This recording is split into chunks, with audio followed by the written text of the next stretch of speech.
There are worse problems than that. In all likelihood, you've been told that at least once in your life.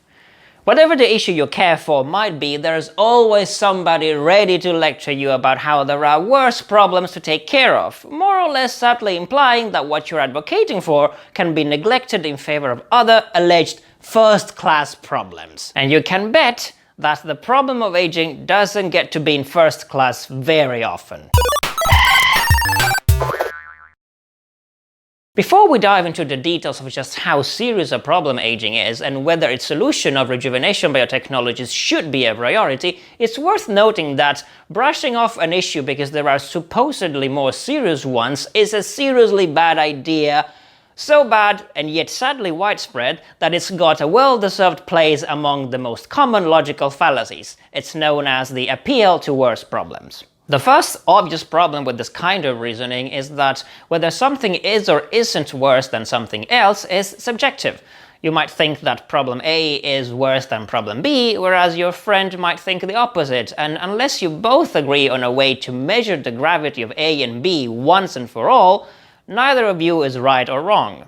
Secondly, even if we could rank all possible problems in the world in order of gravity in such a way that everyone agreed on this classification, problem B might be less serious than problem A and still be a tragedy. On top of that, a list of all problems in the world would be very long, and neglecting all the problems that didn't make first place until the problem at the top of the list was solved would most assuredly result in a ton of different problems going downhill on us while our backs were turned. For example, think of what could happen if we paused solving global warming until world hunger was totally eradicated, or vice versa. If we are talking about global problems that cause suffering and death, and aging is most definitely one of them, this ranking business gets somewhat shady, morally speaking, because it would imply that not all types of suffering and death are equal. Some of them would be less worthy of attention. If you said that curing malaria should be prioritized over giving starving children enough to eat, or vice versa, you'd probably end up with a bunch of people at your throat, and their outrage would be completely understandable, especially when you think that we're more than capable of working on multiple problems at the same time, and that there is no need to put starving children or malaria patients on a waiting list. Besides, if we ever decided that all other problems can wait until the most serious of them has been solved, then it seems reasonable that anything that isn't even a problem can wait too. Therefore, we should shut down the film industry or all amusement parks to divert all time and resources we have to the solution of problem number one, and you can probably see more than one reason why that is never going to work. This shows why appealing to worse problems isn't a way of discounting the importance of another problem, including that of aging. Speaking of which, why is aging a problem, and how serious is it? Biologically speaking, aging is a set of processes of deterioration that induce damage in your tissues, both at the cellular and molecular level. The diseases of old age are nothing but the end stage of these processes, so they are a result of aging. Besides causing suffering, these diseases are responsible for 2/3 of all deaths around the world every day, for a total of about 100,000. For comparison, that's about 30 times the number of people who died during the 2001 World Trade Center terrorist attack, one of the deadliest in history. On a yearly basis, aging kills around 36.5 million people, which is about 3 times more deaths than World War II killed per year on average, and about 7 times more than World War I killed per year on average. So we are not talking peanuts here. Additionally, the data shows that causes of death that are largely related to aging, such as cardiovascular diseases, cancer, diabetes and dementia, essentially dwarf all other causes of death, such as HIV, malaria, malnutrition or tuberculosis.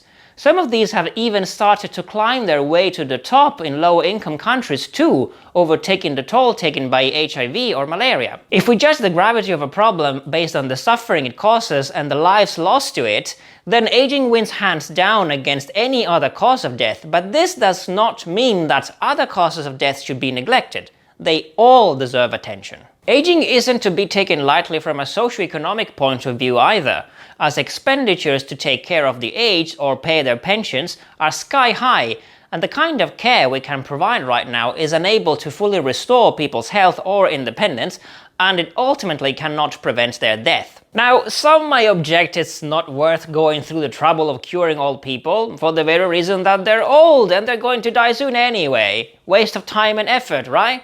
Wrong!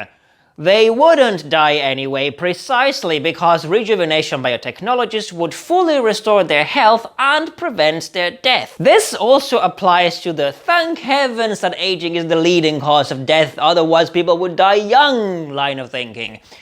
If aging wasn't the leading cause of death, people would die young in a world without rejuvenation. If we did have rejuvenation therapies in place, people wouldn't die young. If and when they did, they would probably and hopefully be very, very old, killed by a phaser shot during a deep space mission or something. Last but not least, we shouldn't forget that research is always research. Medical research on aging and rejuvenation will advance our understanding of human biology in general, possibly leading to more general medical application than just treating aging.